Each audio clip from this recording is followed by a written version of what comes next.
तो आप सभी विद्यार्थियों का एक बार फिर से हमारे यूट्यूब चैनल पर बहुत बहुत स्वागत है।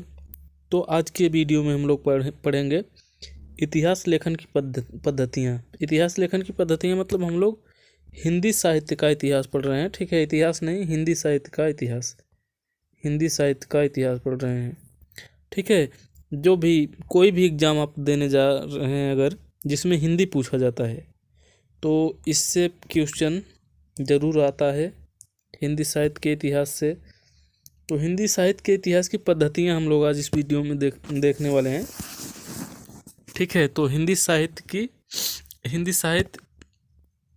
के इतिहास लेखन की पद्धतियाँ तो चलिए देख लेते हैं।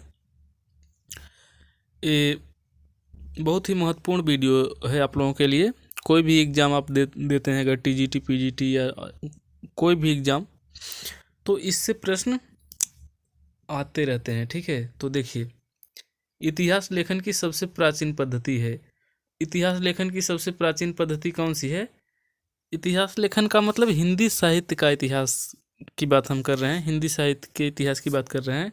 ठीक है, तो हिंदी साहित्य के इतिहास की लेखन की सबसे प्राचीन पद्धति यानी सबसे पुरानी पद्धति वर्णानुक्रम पद्धति है। कौन सी? वर्णानुक्रम पद्धति। दूसरा क्वेश्चन देखते हैं, वर्णानुक्रम पद्धति में सबसे पहले इतिहास लिखने वाले विद्वान कौन हैं?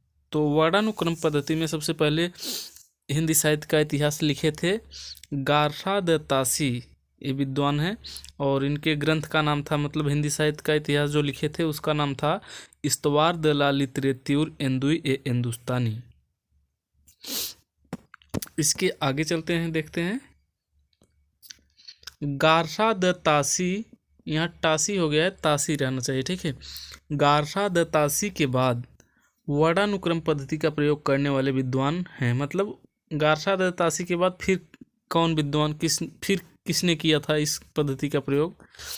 किस पद्धति का प्रयोग? वर्णानुक्रम पद्धति का प्रयोग। तो शिव सिंह सेंगर ने किए थे। शिव सिंह सरोज, ये इनका ग्रंथ है, मतलब इतिहास है इनका, हिंदी साहित्य का इतिहास। और शिव सिंह सेंगर ये विद्वान हैं और ये इनका ग्रंथ है। ठीक है, तो शिव सिंह सेंगर ने किए थे, किस में किए थे? शिव सिंह सरोज में किए थे। किस पद्धति का प्रयोग? वर्णानुक्रम पद्धति का प्रयोग, वर्णानुक्रम। ठीक है, इसके बाद देखते हैं इतिहास लेखन की सबसे प्राचीन पद्धति।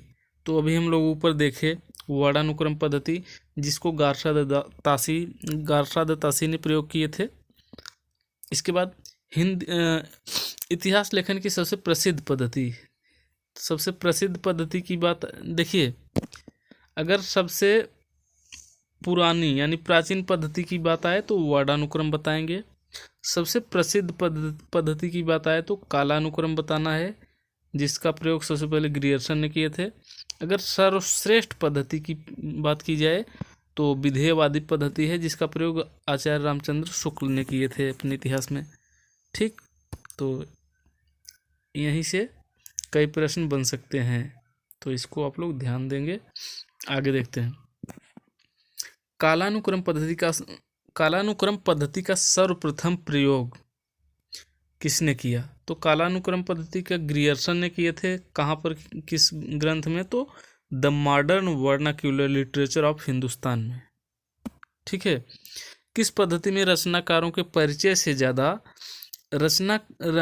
रचनाकारों के गुण दोष बताने पर बल दिया जाता है? तो आलोचनात्मक पद्धति। कौन सी पद्धति? आलोचनात्मक पद्धति, जिसमें आलोचना करने का मतलब आलोचना इसमें होती है।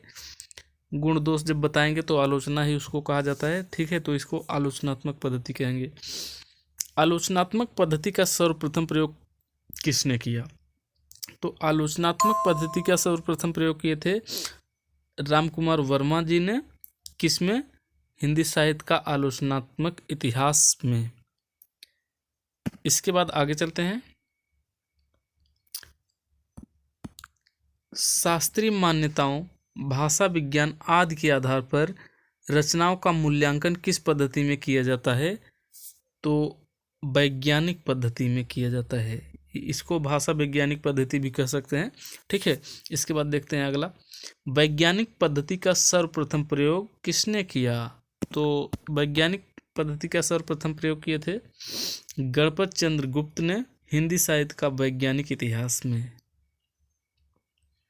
रचनाकारों का मूल्यांकन उनके द्वारा समाज को प्रभावित करने के आधार पर किस पद्धति में किया जाता है? तो रचनाकारों का मूल्यांकन समाज को प्रभावित करने के आधार पर तो समाजशास्त्री पद्धति होती है। समाजशास्त्री पद्धति में समाज को प्रभावित करने के आधार पर किया जाता है। समाजशास्त्री पद्धति का प्रथम प्रयोग किसने किया? तो समाजशास्त्री पद्धति का सबसे पहले प्रयोग किए थे आचार्य हजारी प्रसाद द्विवेदी, और इनका ग्रंथ था कौन सा? 3 इतिहास ग्रंथ यही थे। हिंदी साहित्य की भूमिका 1940 में लिखे, हिंदी साहित्य उद्भव एवं विकास 1952, हिंदी साहित्य का आदिकाल 1953 में। इतिहास लेखन की नवीनतम व सर्वश्रेष्ठ पद्धति कौन सी है? तो विधेयवादी पद्धति है, सबसे नवीन पद्धति है और सर्वश्रेष्ठ पद्धति है इतिहास लेखन की। सभी पद्धतियों का मिश्रण किस पद्धति को कहा जा सकता है? तो सभी पद्धतियों का मिश्रण विधेयवादी पद्धति को ही कहा जा सकता है।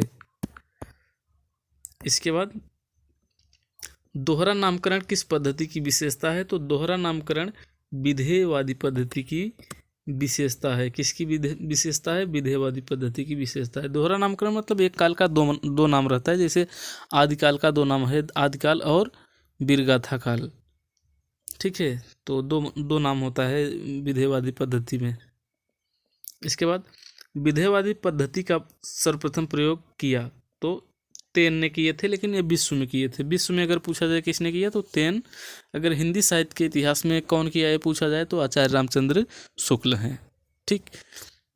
हिंदी साहित्य के इतिहास में विधेयवादी पद्धति का प्रथम प्रयोग कौन किए? तो आचार्य रामचंद्र शुक्ल को बताएंगे। हिंदी साहित्य का इतिहास में किए थे।